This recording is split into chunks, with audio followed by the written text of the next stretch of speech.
9 terrorist camps were targeted and successfully destroyed. Over the last 3 decades, Pakistan has systematically built terror infrastructure. It is a complex web of recruitment and indoctrination centers, training areas for initial and refresher courses, and launch pads for handlers.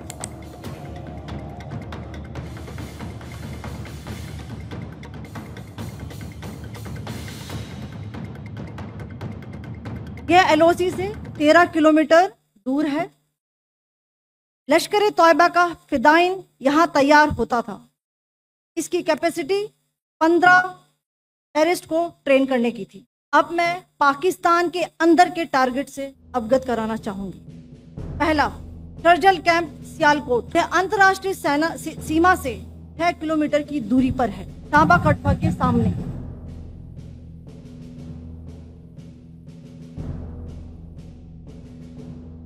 मार्च 2025 में Jammu and Kashmir police के 4 जवानों को जो हत्या की गई थी, उन आतंकवादियों को इस जगह पर ट्रेन किया गया था।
नमस्कार।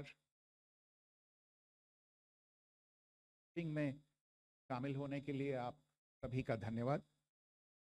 जैसा कि आप सभी जानते हैं, 22 अप्रैल 2025 को लश्कर तैयबा से संबंधित पाकिस्तानी और पाकिस्तान प्रशिक्षित आतंकवादियों ने भारत में जम्मू और कश्मीर के पहलगाम में भारतीय पर्यटकों पर बर्बरतापूर्ण हमला किया। 25 भारतीयों और एक नेपाली नागरिक को कायरतापूर्ण मौत के घाट उतार दिया गया। मुंबई के 26 नवंबर 2008 के हमलों के बाद यह भारत में हुई किसी आतंकवादी हमले में मारे गए आम नागरिकों की संख्या की दृष्टि से सबसे गंभीर घटना है। पहलगाम का हमला अत्यधिक बर्बरतापूर्ण था, जिसमें वहां मौजूद लोगों को करीब से और उनके परिवारों के सामने सिर पर गोली मारी गई। हत्या के इस तरीके से परिवार के सदस्यों को जानबूझकर आघात पहुंचाया गया। साथ ही उन्हें यह नसीहत भी दी गई कि वे वापस जाकर इस संदेश को पहुंचा दें। यह हमला स्पष्ट रूप से जम्मू और कश्मीर में बहाल हो रही सामान्य स्थिति को बाधित करने के उद्देश्य से किया गया था। चूंकि पर्यटन फिर से अर्थव्यवस्था का मुख्य आधार बन रहा था, इस हमले का मुख्य उद्देश्य इसे प्रतिकूल रूप से प्रभावित करना था। पिछले वर्ष आप सभी जानते हैं 2.25 करोड़ से अधिक पर्यटक कश्मीर आए थे। इस हमले का मुख्य उद्देश्य इसलिए संभवतः यह था कि इस संघ राज्य क्षेत्र में विकास और प्रगति को नुकसान पहुंचाकर इसे पिछड़ा बनाए रखा जाए और पाकिस्तान से लगातार होने वाले सीमा पार आतंकवाद के लिए उपजाऊ जमीन बनाने में सहायता की जाए। हमले का यह तरीका जम्मू और कश्मीर और शेष राष्ट्र दोनों में सांप्रदायिक दंगे भड़काने के उद्देश्य से भी प्रेरित था। इसका श्रेय सरकार और भारत के सभी नागरिकों को दिया जाना चाहिए कि इन प्रयासों को विफल कर दिया गया। एक समूह ने खुद को रेजिस्टेंस फ्रंट टीआरएफ कहते हुए इस हमले की जिम्मेदारी ली है। यह समूह संयुक्त राष्ट्र द्वारा प्रतिबंधित पाकिस्तानी आतंकवादी समूह लश्कर ए तैयबा से जुड़ा हुआ है। यह उल्लेखनीय है कि भारत ने मई और नवंबर 2024 में संयुक्त राष्ट्र की 1267 कमेटी की सैंक्शंस मॉनिटरिंग टीम को अर्धवार्षिक रिपोर्ट प्रस्तुत की थी, जिसमें टीआरएफ के बारे में साफ इनपुट दिए गए थे।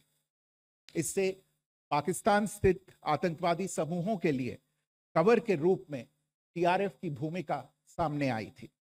इससे पहले भी दिसंबर 2023 में भारत ने इस टीम को लश्कर ए तैयबा और जैश ए मोहम्मद के बारे में सूचित किया था, जो टीआरएफ जैसे छोटे आतंकवादी समूहों के माध्यम से अपनी गतिविधियों को संचालित कर रहे हैं। इस संबंध में 25 अप्रैल को यूएन सिक्योरिटी काउंसिल प्रेस वक्तव्य में टीआरएफ के संदर्भ को हटाने के लिए पाकिस्तान के दबाव पर भी ध्यान दिया जाना चाहिए। पहलगाम आतंकवादी हमले की जांच से पाकिस्तान के साथ आतंकवादियों के संपर्क उजागर हुए हैं। रेजिस्टेंस फ्रंट द्वारा किए गए दावे और लश्कर ए तैयबा से ज्ञात सोशल मीडिया हैंडल द्वारा इसको रीपोस्ट किया जाना इसकी पुष्टि करता है। चश्मदीद गवाहों और विभिन्न जांच एजेंसियों को उपलब्ध अन्य सूचनाओं के आधार पर हमलावरों की पहचान भी हुई है। हमारी इंटेलिजेंस ने इस टीम के योजनाकारों और उनके समर्थकों की जानकारी जुटाई है। इस हमले की रूपरेखा भारत में सीमा पार आतंकवाद को अंजाम देने के पाकिस्तान के लंबे ट्रैक रिकॉर्ड से भी जुड़ी हुई है, जिसके लिखित और स्पष्ट दस्तावेज उपलब्ध हैं। पाकिस्तान दुनिया भर में आतंकवादियों के लिए एक शरण स्थल के रूप में पहचान बना चुका है। यहाँ अंतर्राष्ट्रीय स्तर पर प्रतिबंधित आतंकवादी सजा पाने से बचे रहते हैं। इसके अलावा पाकिस्तान ने इस मुद्दे पर विश्व और फाइनेंशियल एक्शन टास्क फोर्स जैसे अंतर्राष्ट्रीय मंचों को जानबूझकर गुमराह करने के लिए भी जाना जाता है। साजिद मीर का मामला, जिसमें इस आतंकवादी को पाकिस्तान ने मृत घोषित कर दिया था और फिर अंतर्राष्ट्रीय दबाव के परिणाम स्वरूप वो जीवित पाया गया, इसका सबसे स्पष्ट उदाहरण है। ये स्वाभाविक है कि पहलगाम में हुए इस हमले से जम्मू और कश्मीर के साथ साथ भारत के अन्य भागों में भी आक्रोश देखा गया। हमलों के बाद भारत सरकार ने स्वाभाविक रूप से पाकिस्तान के साथ संबंधों को लेकर कुछ कदम उठाए। आप सभी उन निर्णयों से अवगत हैं जिसकी घोषणा 23 अप्रैल को की गई थी। तथापि यह आवश्यक समझा गया कि 22 अप्रैल के हमले के अपराधियों और उनके योजनाकारों को न्याय के कटघरे में लाया जाए। हमलों के एक पखवाड़े के बाद भी पाकिस्तान द्वारा अपने क्षेत्र या अपने नियंत्रण वाले क्षेत्रों में आतंकवादियों की इंफ्रास्ट्रक्चर के विरुद्ध कार्यवाही करने के लिए कोई स्पष्ट कदम नहीं उठाया गया है। उल्टे वो इनकार करने और आरोप लगाने में ही लिप्त रहा है। पाकिस्तान आधारित आतंकवादी मॉड्यूल्स पर हमारी खुफिया निगरानी ने संकेत दिया है कि भारत के विरुद्ध आगे भी हमले हो सकते हैं। अतः इनको रोकना और इनसे निपटना दोनों को बेहद आवश्यक समझा गया। आज सुबह, जैसा कि आपको ज्ञात होगा, भारत ने इस तरह के सीमा पार हमलों का जवाब देने और उन्हें रोकने तथा उनका प्रतिरोध करने के अपने अधिकार का प्रयोग किया है। ये कार्यवाही नपीतुली, नॉन एस्केलेटरी, आनुपातिक और जिम्मेदारीपूर्ण है। यह आतंकवाद की इंफ्रास्ट्रक्चर को समाप्त करने और भारत में भेजे जाने वाले संभावित आतंकवादियों को अक्षम बनाने पर केंद्रित है। आपको यह भी स्मरण होगा कि 25 अप्रैल 2025 को संयुक्त राष्ट्र सुरक्षा परिषद ने पहलगाम आतंकवादी हमले पर एक प्रेस वक्तव्य जारी किया था, जिसमें आतंकवाद के इस निंदनीय कार्य के अपराधियों, आयोजकों, फाइनेंसरों और प्रायोजकों को जवाबदेह ठहराने और उन्हें न्याय के दायरे में लाने की आवश्यकता पर जोर दिया गया था। भारत की आज की इस कार्यवाही को इसी संदर्भ में देखा जाना चाहिए। Good morning. Thank you all for joining this briefing. As you are all aware, on April 22, 2025, Pakistani and Pakistan-trained terrorists belonging to the Lashkar-e-Taiba carried out a savage attack on Indian tourists at Pahalgam in Jammu and Kashmir in India. They murdered 26 people, including one national of Nepal, causing the largest number of civilian casualties in a terrorist attack in India since the 26 November 2008 attacks in Mumbai. The attack in Pahalgam was marked by extreme barbarity, with the victims mostly killed with headshots from close range and in front of their families. Family members were deliberately traumatized through the manner of the killing, accompanied by the exhortation that they should take back the message. The attack was clearly driven by the objective of undermining the normalcy returning to Jammu and Kashmir. In particular, it was designed to impact the mainstay of the economy, tourism, with a record 23 million tourists visiting the valley last year. The calculation, presumably, was that harming growth and development in the Union Territory would help keep it backward and create fertile ground for continued cross-border terrorism from Pakistan. The manner of the attack was also driven by an objective of provoking communal discord, both in Jammu and Kashmir and the rest of the nation. It is to the credit of the government and the people of India that these designs were foiled. A group calling itself the Resistance Front has claimed responsibility for the attack. This group is a front for the UN-proscribed Pakistani terrorist group Lashkar-e-Taiba. It is notable that India had given inputs about the TRF in the half-yearly report to the monitoring team of the UN's 1267 Sanctions Committee in May and November 2024, bringing out its role as a cover for Pakistan-based terrorist groups. Earlier too, in December 2023, India had informed the monitoring team about Lashkar and Jaish-e-Mohammed operating through small terror groups such as the TRF. Pakistan's pressure to remove references to TRF in the April 25 UN Security Council press statement is notable in this regard. Investigations into the Pahalgam terror attack have brought out the communication notes of terrorists in and to Pakistan. The claims made by the Resistance Front and their reposting by known social media handles of the Lashkar-e-Taiba speak for themselves. Identification of the attackers based on eyewitness accounts, as well as other information available to law enforcement agencies, has also progressed. Our intelligence has developed an accurate picture of the planners and backers of this team. The features of this attack also tie in with Pakistan's long track record of perpetrating cross-border terrorism in India, which is well documented and beyond question. Pakistan also has a well-deserved reputation as a haven for terrorists from around the world, with internationally proscribed terrorists enjoying impunity there. In addition, Pakistan has been known to willfully mislead the world and international forums, such as the Financial Action Task Force, on this issue. The Sajid Mir case, in which this terrorist was declared dead and then, in response to international pressure, brought back to life, found alive and arrested, is the most glaring example. The latest attack in Pahalgam has understandably generated deep anger in Jammu and Kashmir and in other parts of India. Following the attacks, the government of India naturally responded with a set of initial measures relating to our engagement with Pakistan. You're all aware of the decisions that were announced on the 23rd of April. However, it was deemed essential that the perpetrators and planners of the 22nd April attack be brought to justice.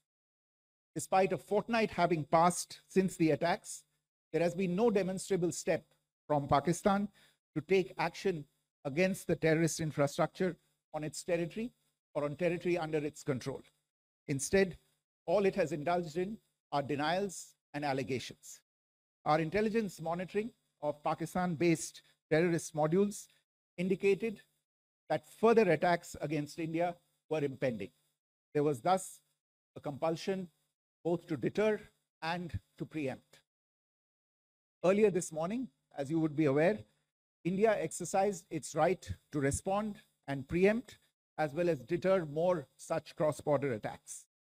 These actions were measured, non-escalatory, proportionate, and responsible. They focused on dismantling the terrorist infrastructure and disabling terrorists likely to be sent across to India. You would also recall that the Security Council on 25th April 2025 had issued a press statement on the Pahalgam terror attack, underlining, and I quote, the need to hold perpetrators, organizers, financiers, and sponsors of this reprehensible act of terrorism accountable and bring them to justice, unquote. India's latest actions should be seen in this context.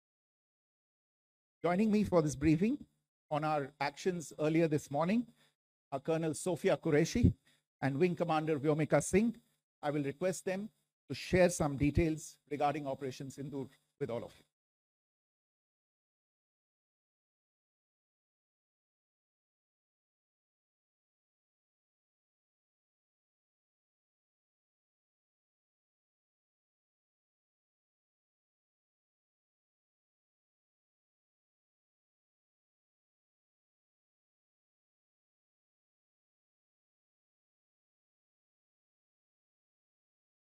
प्रभात देवियों और सज्जनों, मैं colonel Sophia Qureshi और मेरे साथ wing commander Vyomika Singh आज आपको 6 से 7 मई 2025 की रात 1:05 से 1:30 बजे के बीच भारतीय सशस्त्र बलों द्वारा अंजाम दिए गए ऑपरेशन सिंदूर के बारे में जानकारी देंगे।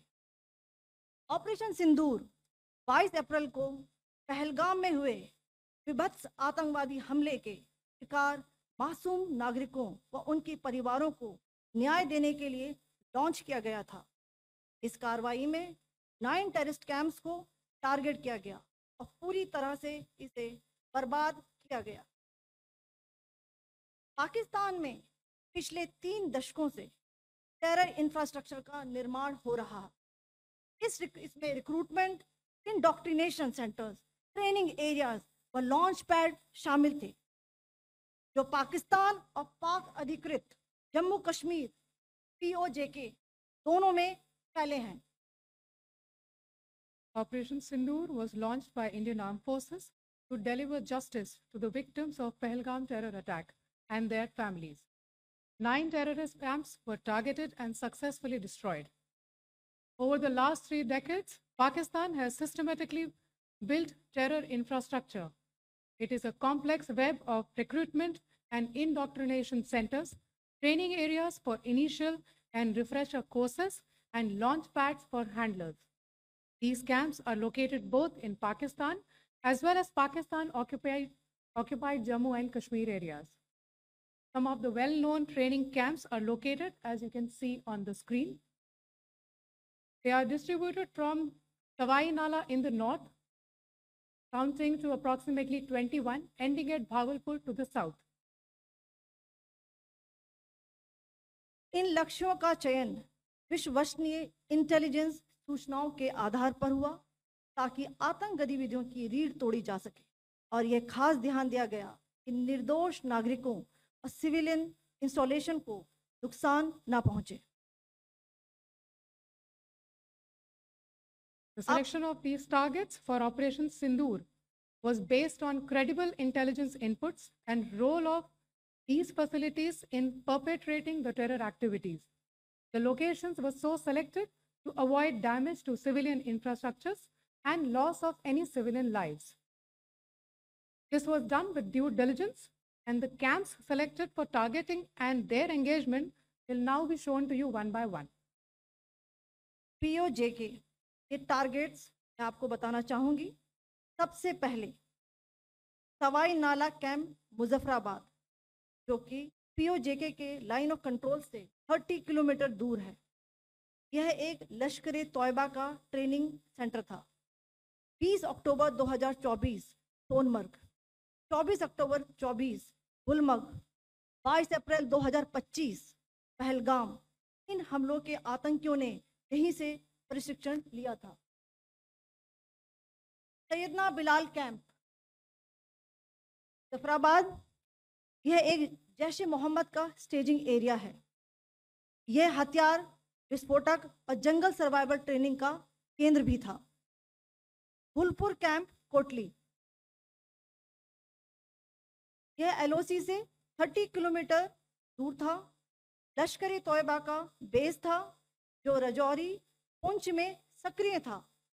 20 अप्रैल 2023 को पुंछ में और 9 जून 2024 को तीर्थ यात्रियों के बस हमले में यहीं से आतंकी को ट्रेन किया गया था।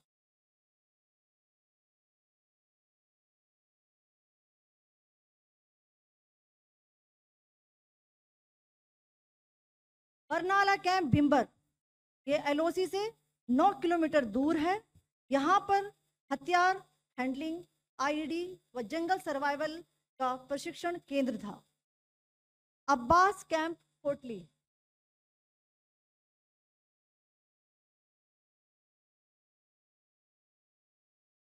यह एलओसी से 13 किलोमीटर दूर है। लश्कर तोयबा का फिदाइन यहाँ तैयार होता था। इसकी कैपेसिटी 15 टेररिस्ट को ट्रेन करने की थी।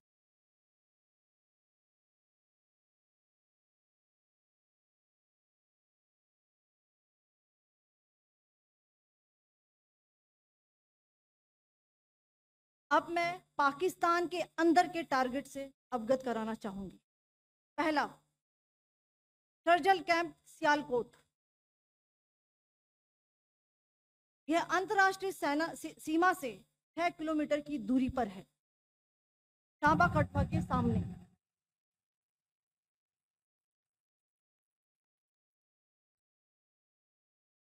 मार्च 2025 में जम्मू एंड कश्मीर पुलिस के 4 जवानों को जो हत्या की गई थी, उन आतंकवादियों को इस जगह पर ट्रेन किया गया था। दूसरा, महमूना जाया कैंप सियालकोट, यह 18 से 12 किलोमीटर आईबी से दूर था। हिजबुल मुजाहिदीन का बहुत बड़ा कैंप था। ये कठुआ जम्मू क्षेत्र में आतंक फैलाने का नियंत्रण केंद्र था। पठानकोट एयरफोर्स बेस पर किया गया हमला भी इसी कैंप से प्लान और डायरेक्ट किया गया था। मरकज ताइबा मुरीद के, यह आईबी से 18 से 25 किलोमीटर दूरी पर है। 2008 के मुंबई हमले के आतंकी भी यहीं से प्रशिक्षित हुए थे। अजमल कसब और डेविड हेडली भी यहाँ ट्रेन हुए थे।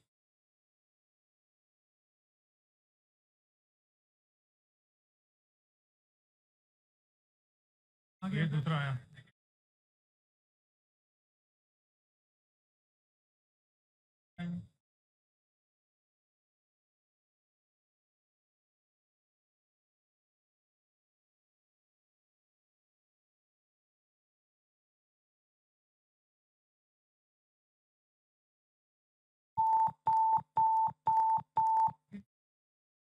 एंक्लोजर सेम ही है, just hit the target.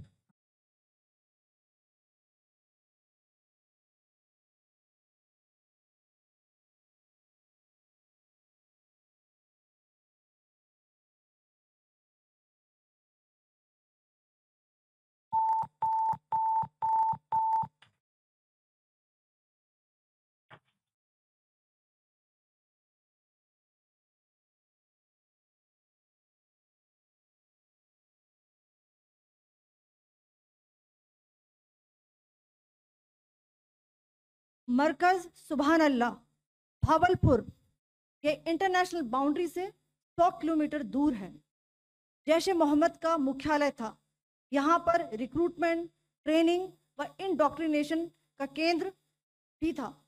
शीर्ष आतंकी अक्सर यहाँ आते थे। मैं आप सबको बताना चाहती हूँ कि किसी भी सैन्य ठिकाने का निशाना नहीं बनाया गया और अभी तक किसी तरह की नागरिक क्षति की रिपोर्ट नहीं है। धन्यवाद। जय Hind. The strike on the terror camps were undertaken through precision capability, as shown to you. A niche technology weapons with careful selection of warheads was ensured so that there will be no collateral damage. The point of impact in each of the target was a specific building or a group of buildings. All the targets were neutralized with clinical efficiency, and the results reiterate the professionalism of the Indian Armed Forces in the planning and execution of their operations. No military establishments were targeted. India has demonstrated considerable restraint in its response. However, it must be said that the Indian Armed Forces are fully prepared to respond to Pakistani misadventures, if any, that will escalate this situation. Jai Hind, and thank you very much. Ladies and gentlemen, friends in the media, I ask your indulgence today in view of the fact that this is still an evolving situation. We will therefore not be able to take questions and answers today, but we will come back for more updates and more briefings shortly. Thank you all very much for joining us this morning. Thank you.